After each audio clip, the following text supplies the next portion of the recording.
سر ابھی ہم دیکھ رہے ہیں کہ بچے جو ہیں، جو پہلے رمضان ہم بات کر رہے ہیں، پہلے کا رمضان اور اب کا رمضان. پہلے کیا ہوتا تھا کہ رمضان آتے ہی بچے تیاریاں کرتے تھے مسجد جانے کی، نمازیں پڑھنے کی، قرآن پڑھنے کی. لیکن اب وہ سب چیزیں چینج ہو گئی ہیں. بچے اب موبائل کے زیادہ قریب ہو گئے ہیں، وہ روایت ختم ہوتی جا رہی ہے. کیوں؟ میں چاہوں گی اس کا حل ہم ڈھونڈیں اس پروگرام میں. جی بالکل. دیکھیں، ایسا نہیں ہے کہ یہ جو ہم جس ٹاپک کو موضوع بحث بنائے ہوئے ہیں یہ صرف مسائل ہیں، اس کا کوئی حل نہیں ہے. سب سے پہلی بات، ہم یہاں تک پہنچے کیسے؟ اب پہنچنے کے بعد ہم واپس کیسے پہنچیں گے؟ اور تمام اکابرین یہاں پر بیٹھے ہوئے ہیں اور انہیں یہ بات ضرور پتہ ہوگی اور میرے ناظرین کو بھی پتہ ہوگی کہ فائر فائٹنگ کا یہ اصول ہے کہ آگ جہاں سے لگتی ہے نا، بجھائی بھی وہیں سے جاتی ہے. آپ چاروں طرف سے بجھاتے رہیں اور جہاں سے لگی ہے آپ وہاں تک نہ پہنچیں تو وہ بھڑکتی رہے گی. آپ بجھاتے رہیں، وہ بھڑکتی رہے گی. سوال یہ پیدا ہوتا ہے کہ یہ آگ لگی کہاں سے؟ اور اس کے لیے میں ایک بہت آسان سی اگزامپل آپ کو دوں گا. نپولین کا قول ہے کہ تم مجھے اچھی مائیں دو، میں تمہیں اچھی نیشن دوں گا. اس کا مطلب یہ ہوا کہ اچھی نیشن اچھی مائیں دیتی ہیں. ہماری معذرت کے ساتھ ہماری جو گھروں میں بہنیں ہیں، ہماری جو مائیں ہیں، وہ اس تربیت کے لیول تک اب نہیں پہنچ پا رہی. اور جو تربیت مائیں کرتی تھیں، جمعے کے دن صبح سے بچوں کو یہ سننے کو بار بار ملتا تھا، ارے آج جمعہ ہے، ارے آج جمعہ ہے، ارے اٹھ جاؤ آج جمعہ ہے، ارے آج جمعہ ہے. آج ہمارے کانوں میں وہ آواز نہیں آتی کہ آج جمعہ ہے. ہمارے بچوں کو بھی یہی پتا ہے کہ اللہ اکبر جتنے بجے ہوگا نماز کا ٹائم وہ ہے، اور ہماری ماں کو بھی وہی پتا ہے.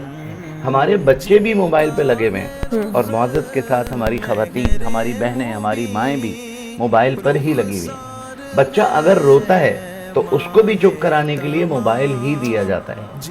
تو سب سے زیادہ اہم، سب سے زیادہ ضروری یہ ہے کہ خواتین کی تربیت کی جائے، خواتین کو سمجھایا جائے کہ آپ اپنی اس نسل کو بگڑنے سے زیادہ روک سکتی ہیں بجائے ہمارے. بچے وہ نہیں کرتے. سر ان کے موبائل لے لیے جائے، کیا کریں؟ میں بتاتا ہوں. بچے وہ نہیں کرتے جو ان سے کہا جاتا ہے، بچے وہ کرتے ہیں جو وہ دیکھتے ہیں. بالکل. ہماری مائیں، ہماری بہنیں دن رات جو ٹائم ملتا ہے وہ ڈراموں میں لگا ہوا ہے، موبائل میں لگی ہوئی ہیں. صبح کسی بھی ٹی وی چینل کو کھول کے دیکھیں، اس پر نت نئے ڈرامے آ رہے ہوتے ہیں. سوال یہ پیدا ہوتا ہے، صبح میں مرد سارے آفیسز میں، بچے اپنے اسکولوں میں، تو یہ ڈرامے کس کے لیے آ رہے ہیں؟ یہ ڈرامے بازی کے لیے آ رہے ہیں. اور وہیں سے تربیت آ رہی ہے. خواتین وہیں سے تربیت لے رہی ہیں اور وہیں سے تربیت اپنے بچوں کو دے رہی ہیں. اس کا مطلب یہ ہوا کہ منبع ادھر ہے. اگر سدھار پیدا کر دیا جائے تو شاید یہ بہتر ہو سکتا ہے. اور آپ کی اس بات کو میں کنٹینیو اس طرح بھی کروں گا کہ سلطان صلاح الدین ایوبی کو کہا گیا تھا کہ تو پیدا ہو گیا، اب ہم تمہاری عورتوں کو اس قابل نہیں چھوڑیں گے کہ دوسرا صلاح الدین پیدا کر سکیں. اور انہوں نے یہ کام بہت اچھا کر دیا ہے. ہماری عورتوں کو اس قابل نہیں چھوڑا کہ دوسرا صلاح الدین پیدا کر سکیں. ہمارے بچے اب بہادر نہیں ہوتے، ہمارے بچے اب دلیر نہیں ہوتے. اور معزز کے ساتھ بہادر اور دلیر بچے صرف باحیا، با پردہ خواتین کے ہوتے ہیں. جب ہماری خواتین نہ باحیا ہوں گی، نہ با پردہ ہوں گی، تو ان کے بچے تو ایسے ہی ہوں گے نا جیسے ہیں. پٹاخے کی آواز آئی اور سب سے پہلے گھر میں گھسے. اور تو اس کا مطلب یہ ہوا کہ اگر روٹ کاز کی طرف جایا جائے تو ہمیں اپنی خواتین، ہمیں ایسے پلان بنانے پڑیں گے، ہمیں ایسی گفتگو کرنی پڑے گی، ہمیں تربیت ان کی کرنی پڑے گی. کیونکہ باپ تو آپ کو پتا ہے مزدور ہے، صبح جاتا ہے اور رات کو آتا ہے، وہ تربیت نہیں کر سکتا. اور ویسے بھی یہ کسی نے نہیں کہا کہ مجھے اچھے باپ دو میں تمہیں اچھی نیشن دوں گا، مجھے اچھی مائیں دو. تربیت کرنا کام ماؤں کا ہے. ماں کا ہے. ماؤں نے یہ تربیت کرنا چھوڑ دی ہے. اب تربیت صرف یوٹیوب کرتا ہے. چھوٹے سے بچہ بھی اگر رو رہا ہوتا ہے اس کے ہاتھ میں ماں موبائل دیتی ہے اور اس کو پتا ہے یہ یوٹیوب ہے, اس کو پتا ہے کہ گیم یہاں سے کھلے گا, وہ اس میں لگ جاتا ہے. ماں بیچاری اپنے کاموں میں لگ جاتی ہے, اپنے ڈراموں میں لگ جاتی ہے. پہلے کام کم تھے, ابھی کام کو زیادہ کام ہو گئے. پہلے زیادہ تھے سر, اب تو سب کچھ بنا بنایا ہے, سب کچھ بنا بنایا ہے. اس کے باوجود موبائل. میری امی سل پر مسالے پیستی تھیں. جی جی, میری امی ہمارا بھی ایسے تھا. لکڑی کے چولہے پر کھانے پکاتی تھی. کام بہت زیادہ تھے, بچے زیادہ تھے. لیکن اس کے باوجود ایسا اس کیوں؟ کے باوجود بھی ہمارے ٹائم میں سے ان تمام حرکتوں کی وجہ سے برکت ختم ہو گئی. اور برکت ایک بہت بڑا ٹاپک ہے. اور جب ظاہر سی بات ہے پوری قوم, پورا گھر جب انہی کاموں میں لگا رہے گا, بے غیرتیاں, بے حیائی, بے شرمیوں کی چیزیں جب دیکھتا رہے گا, تو ظاہر ہے ہمارے ٹائم میں سے بھی برکت ختم ہوگی, ہمارے معاملات میں سے بھی برکت ختم ہوگی, ہمارے پیسوں میں سے بھی برکت ختم ہوگی, ہماری محبتوں میں سے بھی برکت ختم ہوگی. اور اصل میں ہوا ہی یہی ہے.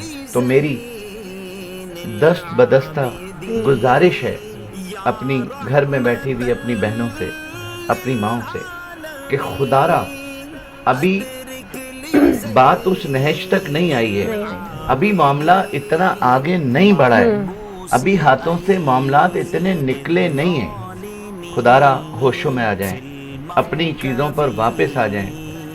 اور میں نے بھی دیکھا ہے, آپ نے بھی دیکھا ہوگا کہ رمضانوں میں قرآن پاک ختم کرنے کی ریسیں لگتی تھیں.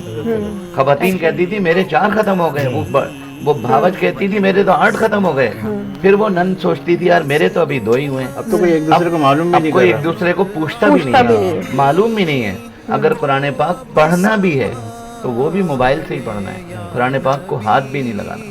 تو ان تمام بگاڑوں کے پیچھے ایک بہت بڑی شخصیت موجود ہے. اگر ان شخصیت کو رحم آ جائے ہمارے اوپر, ہماری نسلوں پر, ہمارے بچوں پر, تو ان کی بڑی مہربانی ہوگی. اور میں آپ کے توسط سے یہ اپیل کروں گا کہ میرے اس کم کہنے کو, میری اس کم علمی کو خدارا زیادہ سمجھیے گا اور سنجیدگی سے سوچئے گا ضرور کہ رمضان کا پیغام دیا کیا جا رہا ہے. ہم اور ہمارے بچے جن چیزوں سے ہٹ گئے, پیچھے ہٹ گئے, انہیں واپس وہاں پر کیسے لایا جائے گا, انہیں موبائل سے کیسے ہٹایا جائے گا, انہیں میچز سے کیسے ہٹایا جائے گا. رمضان المبارک کا مہینہ ہے اور ایسے ایسے میچ ہو رہے ہیں جن کو دیکھ کر ہٹنے کو دل ہی نہیں چاہتا. اور ارباب اقتدار سے بھی یہ بات کہنی پڑے گی کہ خدا را تھوڑے سے اگر ہوش کے ناخن اگر وہ بھی لے سکتے ہیں. سارے میچز رمضانوں میں ہی ہوں گے, ساری ایکٹیویٹیز رمضانوں میں ہی ہوں گی, تو پھر رمضان کب ہوں گے؟